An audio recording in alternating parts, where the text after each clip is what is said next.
Well, welcome to the Resistance and Renewal podcast. I don't even know what number we're on. I think we're 4. This is episode 4. This makes it sound like we've done so many. Mm-hmm. It's not really something I can say until we're in the maybe 30s.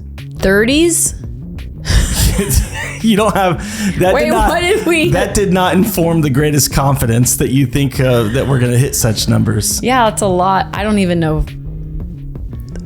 I don't know who listens to this. Yeah, I know some people who listen to this. Hopefully. My mom listens to this. Oh, hi, Mom. Heather Anderson says she listens to it. Yeah, she's very excited. Yes. Yeah, you know. It's 2025. I think if I'm just thinking about talking just to Cheryl and Heather, I'll have a much easier time. Yeah, there you go. It's 2025. How are you feeling about 2025? Still the same. I don't know. That has no context for me or the few people listening. The 2 people. Yeah, I think our calendar is pretty full, which is neither here nor there. But it's like past that, I don't have any vision. Like I see what I'm scheduled to do, but come June, I don't know what 2025 holds. I don't feel like it has very much color or vision or excitement, but it's not bad. I feel like there's like a pulling veil. Back the curtain a little bit. Emily leads our school biblical studies. She co-leads alongside of me the church that we pastor. She's leading lots of things. And it's really, I think it actually might come back around in this conversation, is in just a unique space where God is clearly talking about the next season, but part of by doing that is almost pushing pause on the immediacy of vision for the next season. And I think it's helpful to talk through, because sometimes I think when people look into the next year and look into the next couple of years and they don't see exactly what it is or exactly what it's going to look like, it feels scary, or it feels like maybe even something's wrong. Right. But I've learned a lot of times, and I've known that in some of the seasons of my own life, that part of it is it's how God gets our attention. Sometimes it's massive change. Sometimes it's such small change, but what it means is there's something he's after. And I think part of the way he pulls us to get our attention is he almost withholds a little bit of what is coming so that we pursue him. So I think you're in that season, and we've talked a lot about that, but that's what 2025 feels like. Kind of feels like there's like a grayish veil over my eyes for the future, but I'm not worried, scared, upset. Like I'm not feeling any emotion about it. I just am like, well, I can't see. And I have pretty bad eyes. For more context, I'm a negative 8.5. I didn't know it existed until I met you. So I'm very aware of not being able to see and what it looks like. It's like if you in the fiber of my DNA is not seeing clearly. This is gonna throw back for people. But have you ever seen the cartoon Mr. Magoo? Who is infamously, blind but doesn't recognize it. When Emily doesn't have her contacts or glasses in, that's basically what you become. Mm-hmm. I just think about what that would mean for you in an ancient world. I think about that sometimes. I also think about what if I could wake up seeing how much more my life would be different, and lest you hear this and say, isn't there surgery for that? Not for me. Yeah. Too bad. They're like, we could do it and you would still need glasses or contacts. We could get you to like a -5. I still remember one of the times you went to the doctor and they're like, you should avoid roller coasters. Yeah. They were like, it's going to. And we're like, what do you mean? And apparently you're part of what makes your vision so bad is that your eyes are shaped in a certain way that they're like more rounded or more oblong. More oblong, they're something. Like, this is going to gross people out. Like, this is the worst introduction to, we're never hitting 30 with introductions like this. 30 listeners, let alone 30. I was like, oh, your eyes are real bad. Yeah. Yeah. So anyways, it is a familiar feeling to not be able to see clearly, but I do think God's trying to get my attention on some things. I also think at the same time, we collectively and us personally are seeing so many prayers be answered, like pretty rapid fire. Yeah. And I think when you're contending for something, you're praying for something, you're hoping for something, generally when God answers it, the way that you are hoping he does, there's like a emotional reaction to it. And I found that is also lacking. I'm very grateful, but it's like, it's not exciting me that he's answering prayers about resources, specifically our building, stuff for SBS, housing, all of those things. And it's not because I'm not grateful, but I think it's that same thing, that my emotions are not satisfied with God providing physical things, because what he's pointing me to is like, hey, like, it's like lock eyes with me this year. And we talk about in sermons about, like, are you after the promises or after the promise givers and the promise keeper? Promise giver, promise keeper. And I just think that's what I'm feeling this year. God's doing so much, and yet I'm like dissatisfied unless I'm in his presence. Yeah. I think that's part of what he's saying to me. He's allowing me to be dissatisfied, grateful, but dissatisfied. Well, and I listen, I think that thing you're talking about is actually something that God is doing everywhere. I think when it happens, it like materializes in people differently. Yeah. Right. God can be doing the same thing, but we're different people with different lives and different natural frameworks and personalities. And so it doesn't always look the same, but I can't tell you how many people that I know that there is this holy disruption. Yeah. There is this deep sense of dissatisfaction, but not in an immature way, not in a worldly way. There is just this real work of Jesus it's starting with the condition of our hearts. It's starting with our loves. It's starting with our internal person. And so it's a deeper work. And I think that's a good picture for 2025, a deeper work. How about you? Do you feel like it is God's doing that in your heart? And if so, how is it? I hate to use the word manifesting because of its cultural meaning, but like, how is it manifesting in your life? Yeah. How is it showing up? Not with demons. So that's good. And not with like faith, name it, claim it, Yeah. I would say that as 2025 is kind of underway, there is this sense in my own heart that what God is after is hard to put language around, but it really is that place of returning to the radical faith and trust that you had at the beginning, but without the ease or the naivety. One of the things that Emily and I, we met on the mission field. It's a really amazing story. We had both been in college, different stories that led up to it, and we found ourselves in Thailand and randomly, quote unquote, ice skating in Chiang Mai, Thailand, Christmas Day, 2001, fell in love. It's a pretty great story.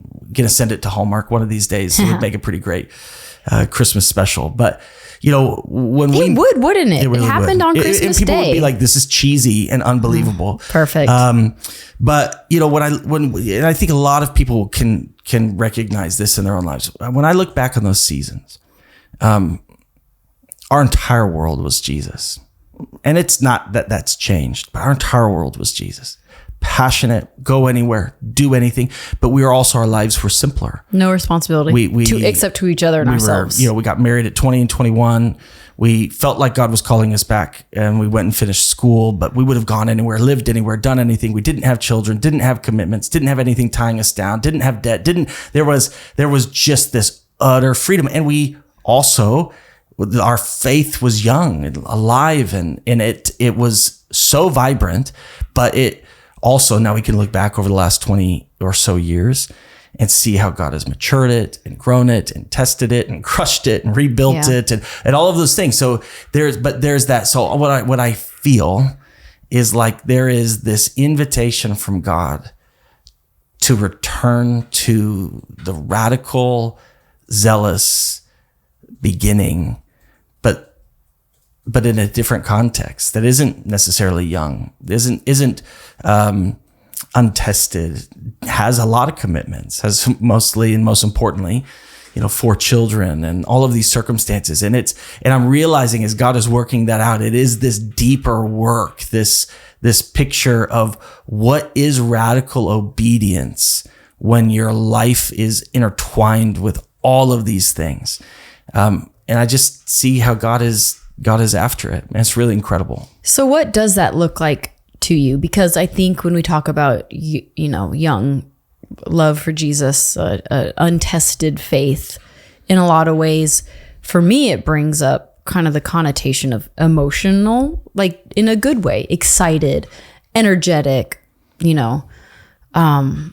and so if people are associating returning to the passion and the flame of their first love for Jesus with emotion, that is not what it necessarily will look like, although hopefully some of that comes back. But like, actually, what does that look like in your life? Like in your life, what you would say to people if it's not the young passion, what does older tested passion look like? Well, I think emotions can be an element of it, though that's certainly not what I'm talking about. But I think in that context, though, it is an important part of it, because I think that there is, sometimes we have this, false narrative because we have a very high value on emotions, and emotions are God-centered. They're God-given. They're very good.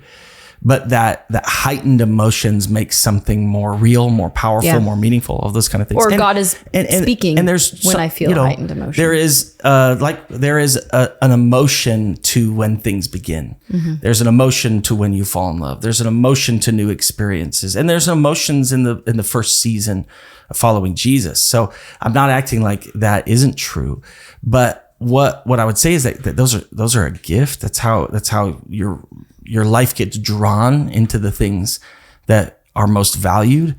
But what I think of when I think of that is, I would have gone anywhere and done anything, but it was all viewed through short-term mindset.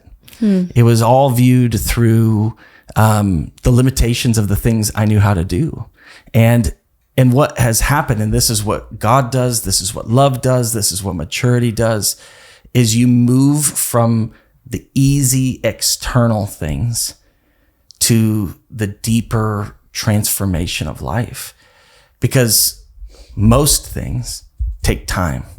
Most people who are going to come to Christ take time. Most transformation of a city takes time. Most transformation of people take time. Most transformation of marriages take time. And it requires that experience and that deep work. And so what I think is actually, it's almost like an untested, less skilled passion that has all of these moments of God can do this and he can, and God shows up there and he can, but doesn't know how to do the deeper things of transformation. God leads you through this journey where you begin to have this ability, this skill set, this understanding, this knowledge. And part of the scriptures, right? Like that God comforts through you out of the comfort he gives to you in the seasons you walk through. And then James 1 about how God is doing this work and why we can take joy in suffering and hardship and hard seasons, because it's there and it's only there where God does this work of perseverance. And perseverance is actually this piece that God does in my soul of transformation into Christ likeness that is bringing me into my future. A lot of people don't realize that you are incapable of your future until God has established and built up enough perseverance in the middle of you to step into it. And so part of what I think, but what happens, right, is that you go on those long journeys and you can forget, or you can not know how or to hold the both and. I really do think it's a work of the Spirit, where then God is, as he's established this other work, he begins to reach back and bring to it the fullness of it, that it has every element, every obedience, every desire, every passion. And I just think it's part of how God operates in our lives. We just live in a long transformation journey with Jesus. And sometimes I think we forget that every season is making us whole. Every season is making us full. So I think that's what I'm seeing God do. He's maturing, right? True love is mature love. True faith is mature faith. True transformation is mature transformation. And I think he's just bringing people into that place of maturity again. So I'm really excited for 2025. And I almost look back on the last 5-6 years and I go, okay, God, you've done a lot of testing, a lot of perseverance, a lot of deep work. And I just can't quite explain it. It's not an emotion. It's just that sense in my own spirit that you're about to put it to work. There's something you've been establishing for a long time and you're about to put it to a really, really good work. So I'm all in. And it bleeds into what we want to talk about today. And on today's podcast, we have a special guest called us, me and Emily. Part of it, it's budget cuts. We were, moving into 2025. No, we actually wanted Banning's to. And be like, wait, other people got paid? Anybody's getting paid? Just kidding. We wanted to take an episode and just have a conversation together and talk about specifically just the simplicity of the invitation of following Jesus.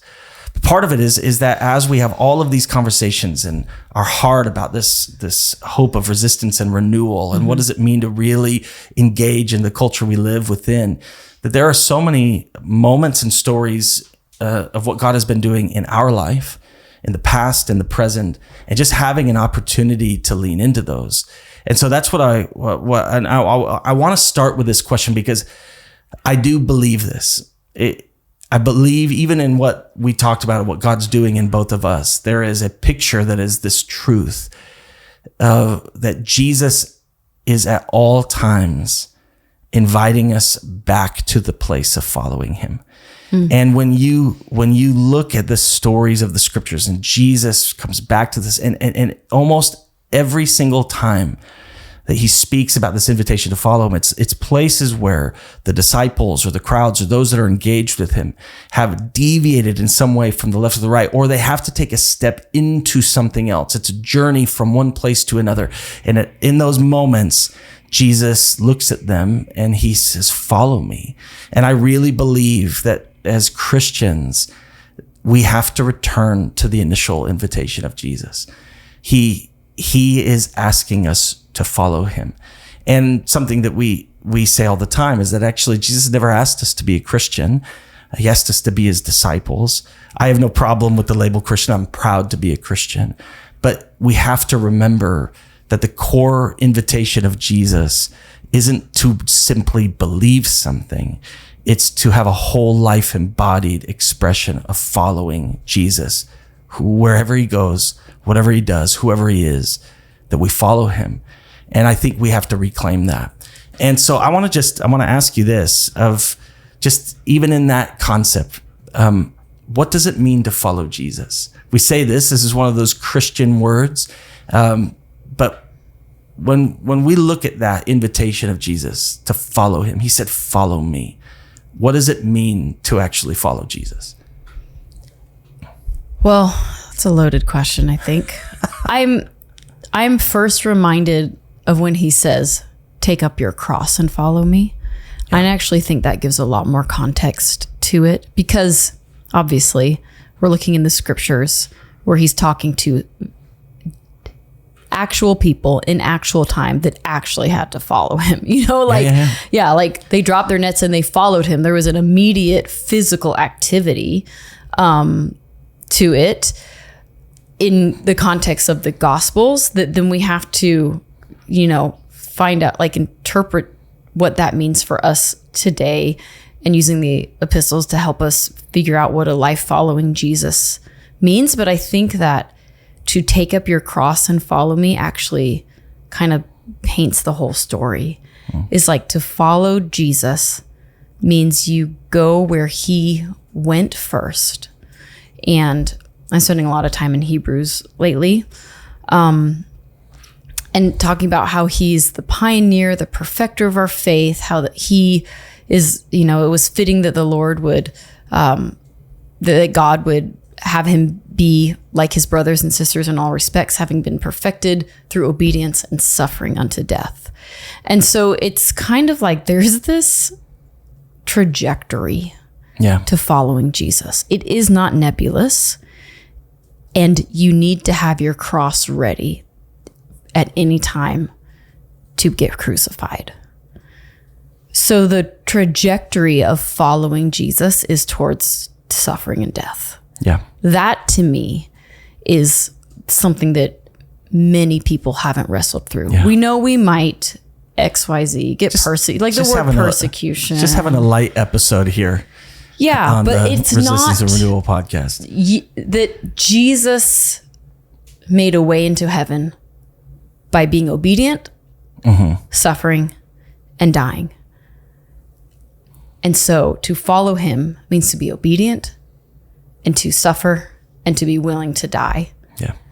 And then when we are buried with him, then we raise with him, suffer with him, we're glorified with him. So I think it's just there's spiritual practices, and there's there's scriptures all over past the Gospels that tells you how to live as a believer.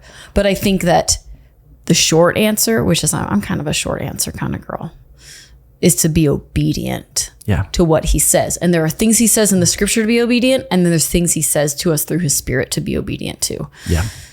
So I think that it's, one of the things we do, even in that invitation, right? You see it, Mark 8, Matthew 16, Luke 9. Jesus has this consequential conversation with the disciples, and all of them, he invites them to follow him. It's after the revelation of who he is. And he immediately goes to the place of where he will suffer and die, and he invites the disciples to pick up their cross. And I do think, and I get this, we have such a hard time sometimes not we read the Bible from the post-resurrection perspective. And it's not that that's fundamentally wrong. Sometimes though, we have to slow down, and if we do that, we miss the power of the invitation. When you actually sit with the disciples and Jesus is saying this to them, there is no imagery of the cross, but a Roman tool of torture and murder. There's slaves, for foreigners, for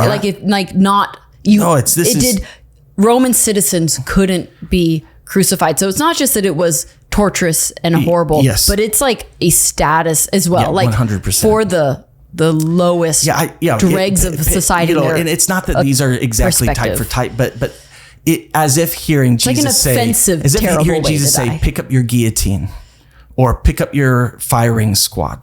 There was no understanding that they had other than this was pick up the very thing that's going to murder you. And obviously there is multiple meanings in it. And there is the symbolism of laying down your life. There is what we now know, and the disciples knew about death and resurrection and the promises of God and new creation and all of these things. But they didn't know that then. But they didn't know it then. And I do think that we have to sometimes allow the soberness of the picture to be present in that, because Jesus is inviting us to pick up our cross.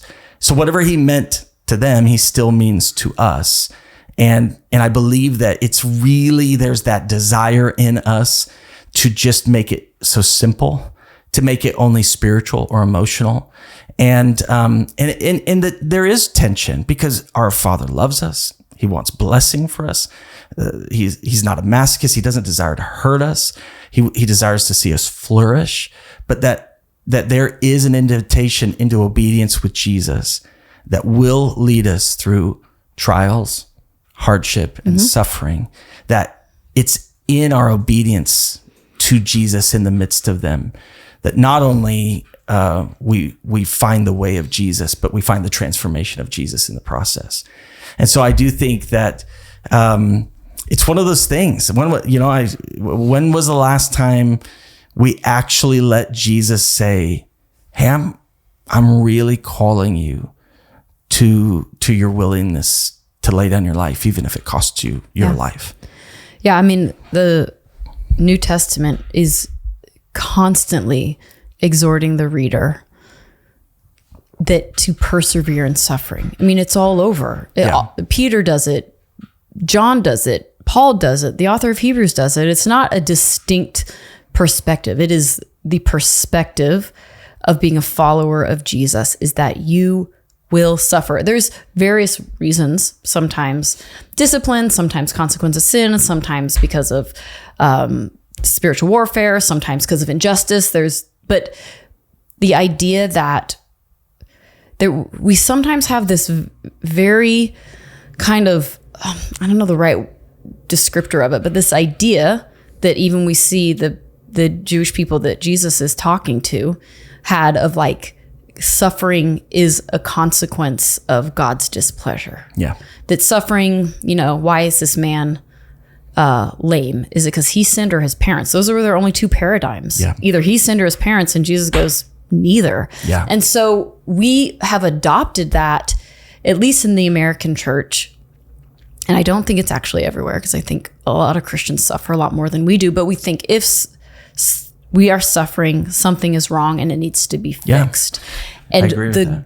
the Bible teaches us that if we are suffering, Jesus is with us. Yeah. If we are suffering, we have a great comforter. And even in Hebrews, this, the really famous Hall of Faith passage that starts in Hebrews 11, it's so beautiful. And you're like, yeah, we love the faithful people of God.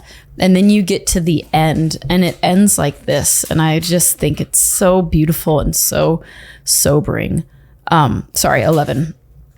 And it says, so it's talking about these people of faith. It says, through faith, conquered kingdoms, enforced justice, obtained promises, stopped the mouths of lions, quenched the power of fire, escaped the edge of the sword, made strong out of weakness, became mighty in war, put foreign armies to flight. Women received back their dead by resurrection. And we're thinking, yeah, like I want to be in the hall of faith. Like that's amazing. Yeah. And then next line, some were tortured, refusing to accept release so that they might rise again to a better life. Others suffered mocking and flogging and even chains and imprisonment. They were stoned, they were sawn in two, they were killed with the sword.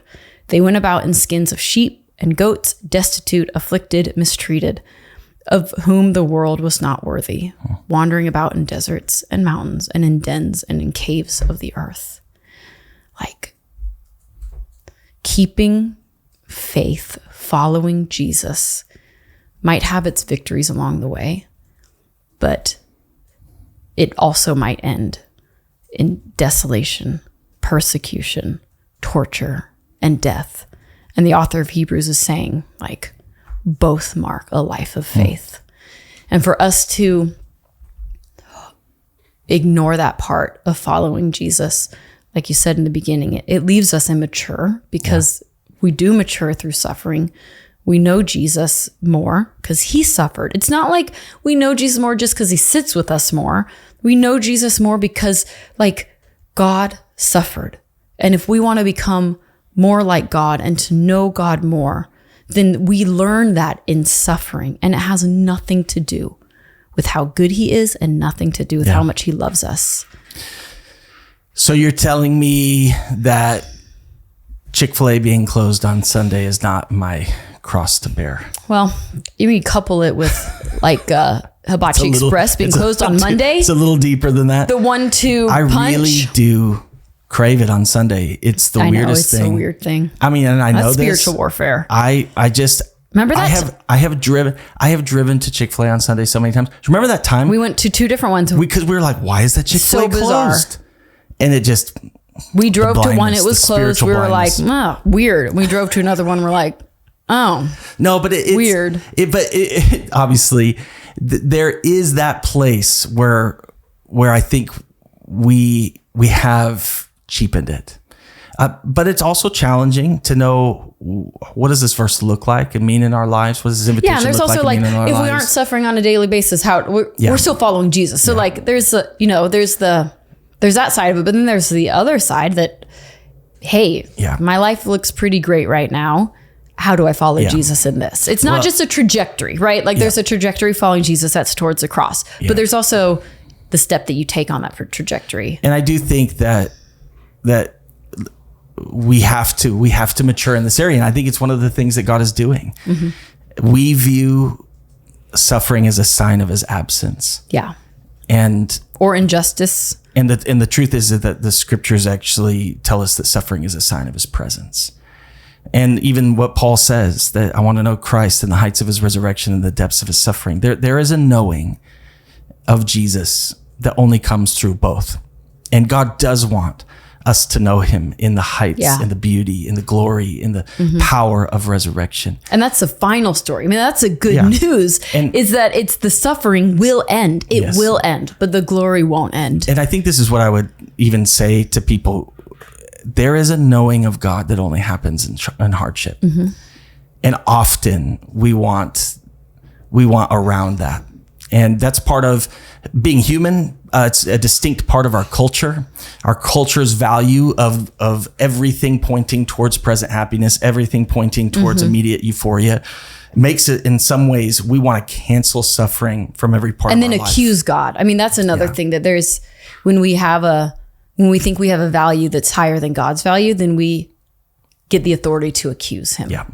And that we have valued happiness and comfort above what God values it. Yeah. And so then we accuse him when we don't have it. And I think here's I think a really important thing to kind of see.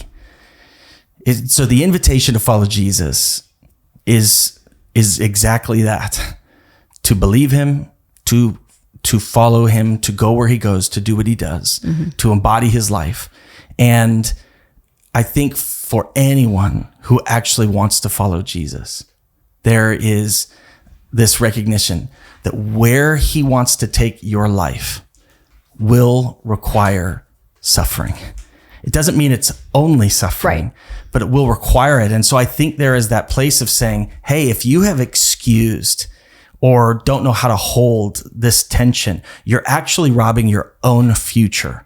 Because until we are willing to follow Jesus into difficulty, we're not willing to follow Jesus. And it's not, again, it's not that God wants our lives to be marked by pain, but it is that place of saying he has something so important. Things that are truly meaningful, the things that are of deepest value, are only things that are worth suffering for. And I can't stop sometimes but think about how many people are actually not living in the fullness of who they've been created to be, because the road there requires hardship they're not willing to consider. Yeah. And God also oftentimes, I mean, sometimes hardship falls upon us, but sometimes he puts the path in front of us and we choose to go through it or not. I mean, I would say like healing from wounds in our past is like a hardship that distinctly people don't want to do the work to get through. And people, people will and often, it's hard, but God lets you choose not to. Yeah.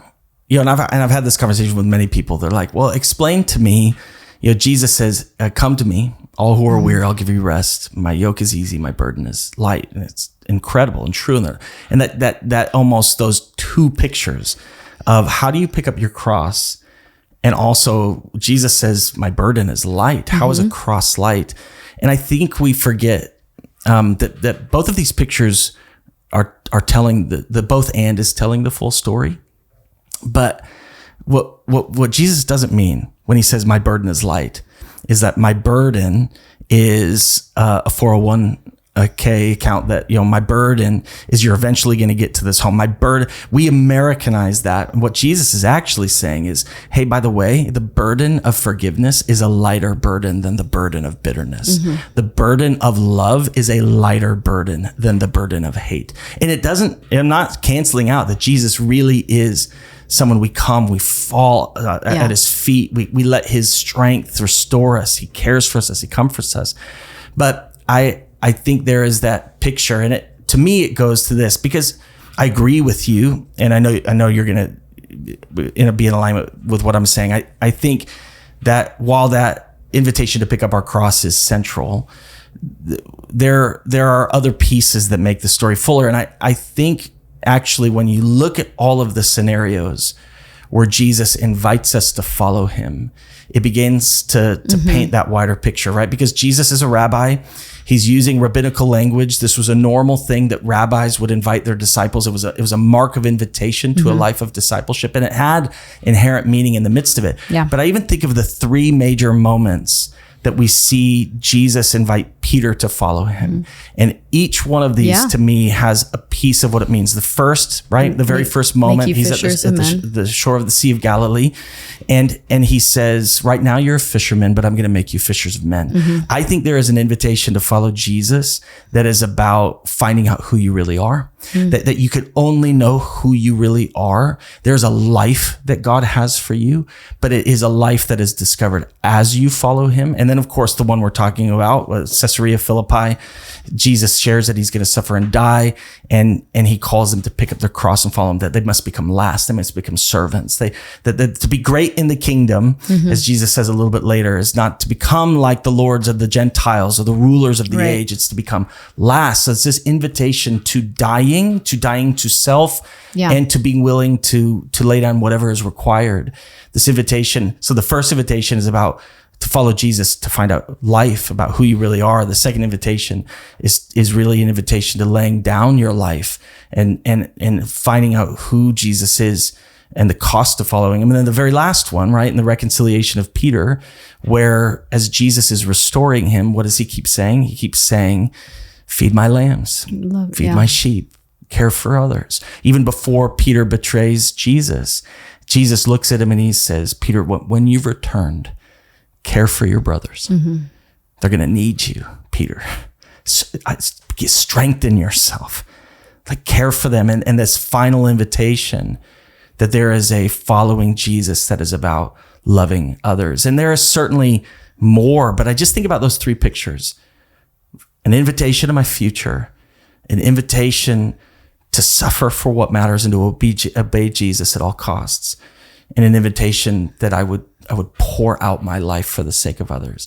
And I just think about those three things and how much God wants to do that in this season and how much God has done that in our lives. And then the stories start to go backwards and you're like, oh, I've been in a school my entire life, the school of following Jesus. Yeah. He's been teaching me about who I really am. He's been teaching me about dying to myself. He's been teaching me about giving my life away for others. And I honestly, I would love to hear this. When you think about your own story, what God has done, what for you are the most shaping moments as a follower of Jesus? Where have you learned to follow Jesus the most in your life? What were they?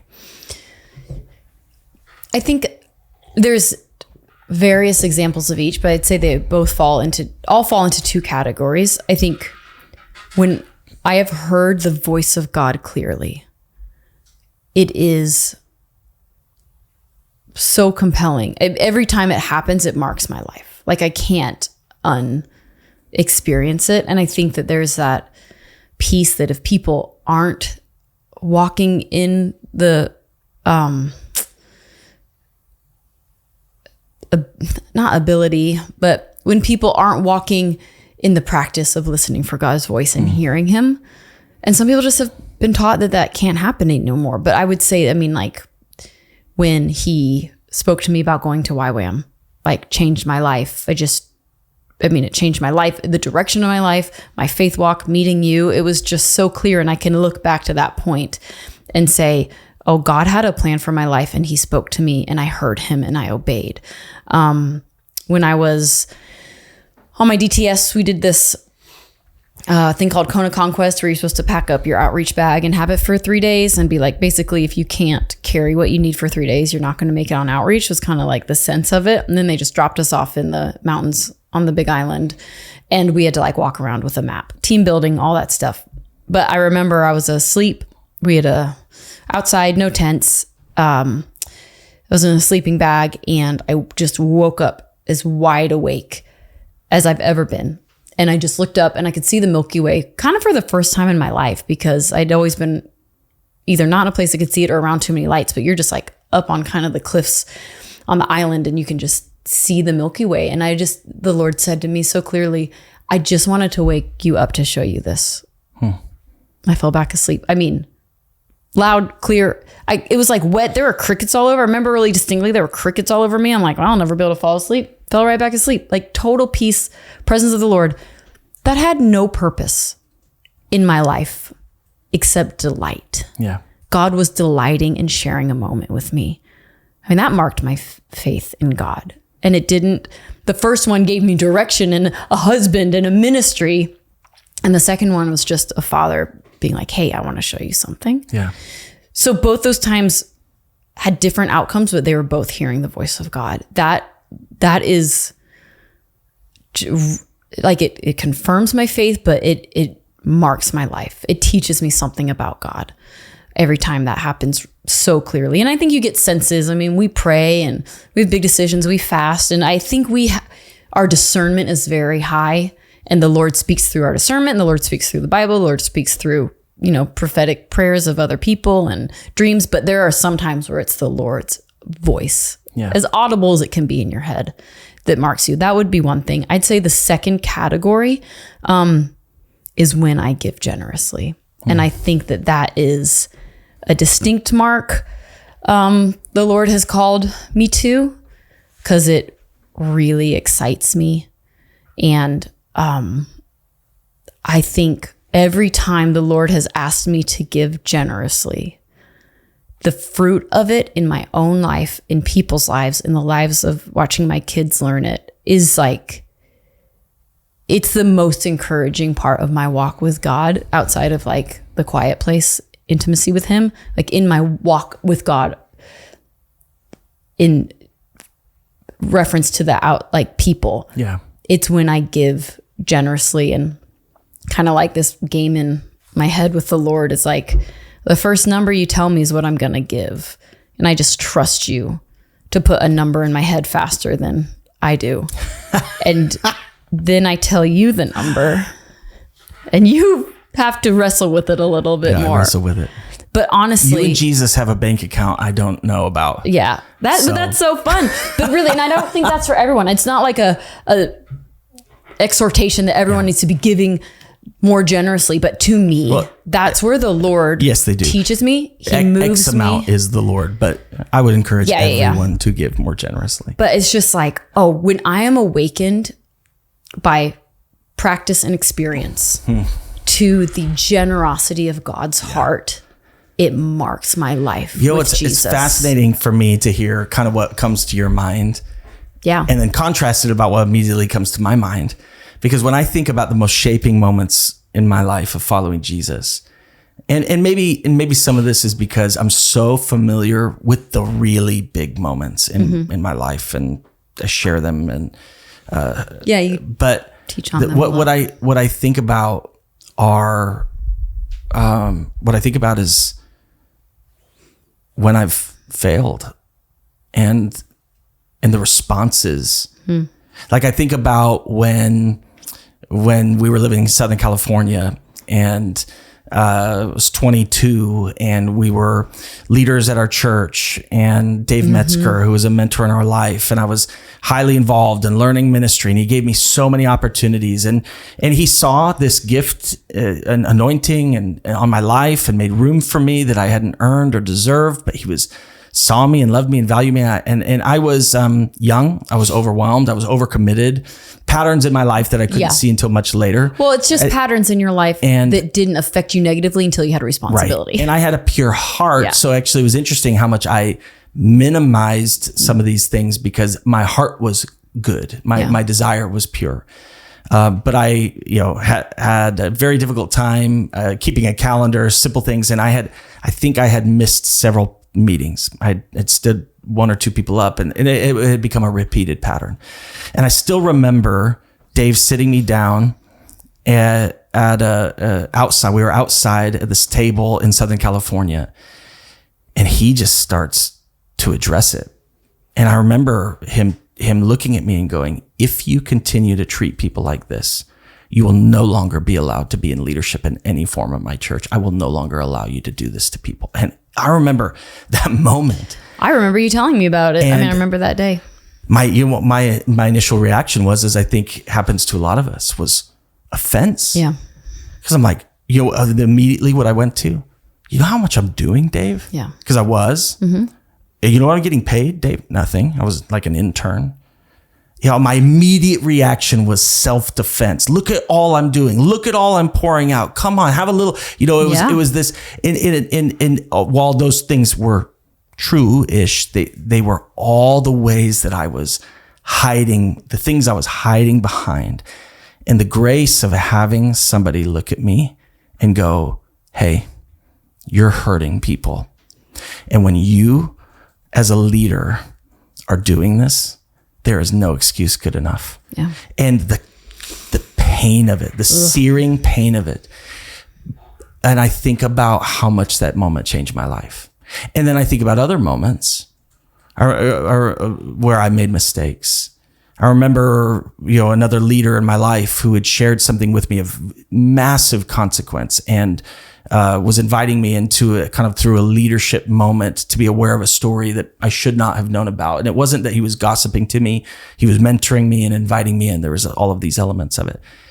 And then I was young and I didn't willy-nilly share it, but there was another person who I just assumed knew, how could they not know if I had been invited in, noting their status or role or place? So I shared this thing and he didn't know and he wasn't supposed to know.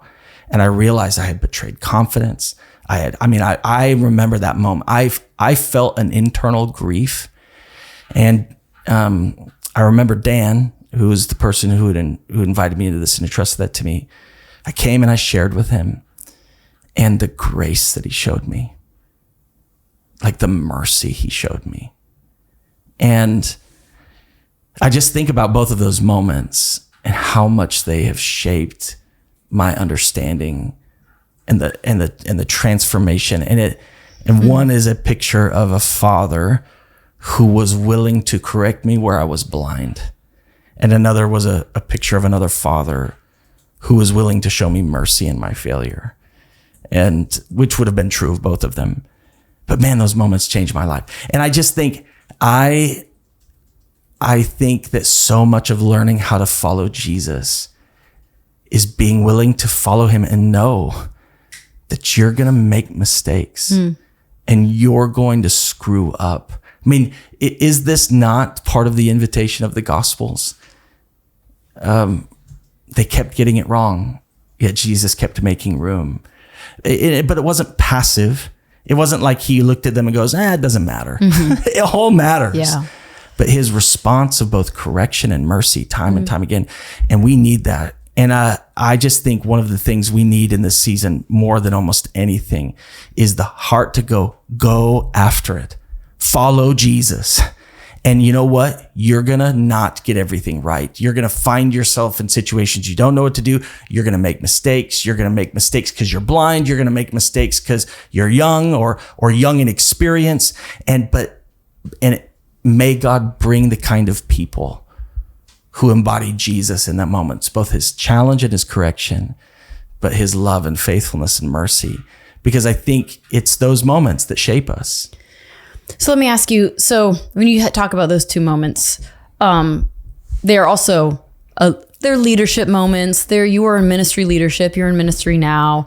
And it's the way they taught you specifically how to receive and pour out to others. How does that affect your relationship with God himself? Like, how does, like you say, you're going to mess up and you need his correction and his, like, so not person to person, but your heart to God's heart. How do you encourage people to be corrected by the Lord? Yeah. And also be in his grace? Because I think sometimes we do one really well and not the other. Yeah. And sometimes we just flip flop between the two of them like a fish out of water because we don't know. Yeah. We're just more strung along by shame and sin than that we are by correction and grace. Yeah. So like, how did those things teach you about God? Not necessarily how you relate to others, but just how you relate to God. Yeah. Well, I think that it is through people that God widens our ability to know him. And that's what we miss. Yeah. I don't, yes, those are some of those moments that are distinctly connected to leadership. But I think that's the heart of Jesus for everybody, that he wants everyone he views in a leader, whether you have a title or not. And what I would say is the only way you're going to find the fullness of the character of God is because you allow him to bring people in your life who reveal it. Yeah. I can read about a Jesus who corrects, and I can read about a Jesus who has mercy. But when I found the Jesus who corrects through Dave and loved me, and I needed it, and he sat with me through all of my selfish, guttural response. Don't you see me, Dave? Right? Don't you see all that I'm doing? And he made room for all of my flesh to have to get on the table to go, oh, he does see me. Oh my gosh, he actually sees me so much. He cares so deeply about me, and he cares deeply about other people. And then to have a moment where you feel such shame, and I've had other moments where I feel shame, but then to have somebody come and embody grace, it begins to widen the view of the accurate picture of who God is. And what I would say back to your point is that I do think we have these frameworks where we are probably more used to correction and challenge, or more used to grace and mercy. And what I would say is that you can deceive yourself in one of those categories. Yeah. So what we need is we need to be putting ourselves around people who widen that. And following Jesus is going to lead you to people. I know that sounds like one of the most obvious statements in the world, but I really do think it is. And I would encourage anyone who's listening, Jesus is trying to point you towards people, and you need to be putting your life around people you trust that can speak into you, whether they're peers, whether they're mentors, that it is that voice of others as they are following Jesus, right? I just think about what Paul said to Timothy. I'm entrusting something to you that you need to entrust to someone else. Faithful that people. You cannot undo the discipleship process of following Jesus. Yeah. And it's where we learn how to follow him. And so, so many other things I want to say, but let me close here. I want to close on a question because I think, this is the heart, and this is the heart so many people have, but it feels like it's so easy to get disrupted. Life gets full, life gets busy. What are the challenges that people face in the everyday? Like what is robbing people from really following Jesus? And what would be your encouragement to them? Let me paint a really loving, faithful follower of Jesus that just wants to follow him and says, but how? Yeah. I love him, but how? What would you say to them? You are my husband, so you have the most intimate look into my life. So you know when I say I'm not big on routine, it's true. It's not that I'm not big on it, like conceptually. I just do it very poorly. We don't have dinner at the same time every night. Sometimes I don't have a dinner plan at all because I have this condition, Chris calls it, where I just I snack a ton at 4 and then my family's hungry at 5. I'm like, what do you mean? And it's because I had just made myself food. And so I've always been pretty sensitive to this idea of like rhythm and routine with Jesus is the way to like grow in faith with him, because it's not my strength. And I'm not saying that we don't need to like disciplines. Disciplines are vitally important, and that rhythm and routine isn't good. Like it is a weakness of mine that I don't naturally do, and I work rhythm and routine into my life. But I also think as a mother of 4, I can look at some of the expectations that seem implicitly put on believers as really more like those extra laws the Pharisees added on. Like, do I think a daily quiet time is important with Jesus? Absolutely. Do I think that looks like me in a quiet room with a Bible and coffee and worship music? Only in your fantasies. Only in my deepest, wildest dreams, right? we have to learn how to meet God anywhere. Yeah. I think that is a key. And if we can meet God anywhere, he can meet us anywhere. Yeah. I love a quiet time in this room when it's like clean and tidy and no one's home. I love it. But I get just as much time with the Lord when I'm going to bed at night. You come to bed a little bit later than me. It's just kind of our rhythm. I have probably 20 to 30 minutes of prayer with the Lord that I write things down. I have a little notebook, or I don't, and I'm mad the next day because I forgot. But he teaches me things in those moments. He teaches me things when I'm driving. Any time that I have space, I know how to get to the Lord. And some of that is finding that secret place with the Lord in your mind. And we can talk about kind of a practice to do in that. So that's one thing. I think sometimes we're like, oh, if we can't fit in the scheduled routine, then it's a wash. Kind of like, if I didn't work out today, I'll just start tomorrow. And it's like, that mentality has to change. Find a way to be able to meet God anywhere is one thing I would say. And then the other thing, we're Bible teachers. We love the Bible. I think a lot of people know that reading the Bible is important, and a lot of people still don't do it. Yeah. And I don't just mean read the Bible because it is a discipline. I mean, read the Bible because there are things that you are supposed to believe that you don't know. You're supposed to believe. The faith that I was taught in Sunday school was firm, solid, but it was paltry compared to everything that's in here. And sometimes it's these big revelations the Lord will give you that you're like, again, we've been talking about Hebrews. I don't want to give anything away for, people who are going to study it on their own. But some things the author of Hebrews says, you're like, wait, what? Yeah. I didn't know that. And the implications. And then sometimes it's those short little poppy lists that Paul gives that he's like, honor everyone. Get your mind blown by the Bible again. Oh my gosh. You're like, wait. I guess it's Peter that says honor. Yeah. Peter says honor everyone. And then he says honor the emperor who was killing Christians. You're like, hey, if Christians, 2 words, honor everyone. If Christians did that, can you imagine how different the world would be? How different people would look at our faith? So it's so true. On one hand, there's everyone knows the disciplines of quiet time and Bible, and they might have an idea of why it's failing. I would say keep the disciplines, but you have to find ways that it becomes practical and doable in your life. Well, I think this is the right place to close. I think the invitation to follow Jesus starts in your real life. Right, because he gave you your real life. I think so many people, he gave you your neighbors, struggle to finally follow Jesus because they close their eyes and they see the idealized life they want. They're like, okay, I can do this thing and that thing and cut that thing and move this thing and then make this thing and I can start up this routine and do this thing I've never done my entire life, but I can start it tomorrow.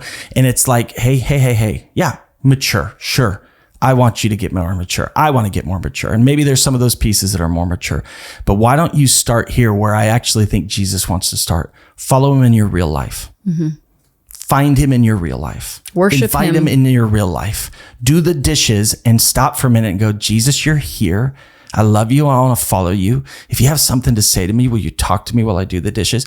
Just read the Bible for 2 minutes on your way into work. Start inviting the Spirit into meetings before you go into them. Yeah. Take moments. It's just the little things. Jesus actually really loves the real you. He doesn't want to hang with the fake you.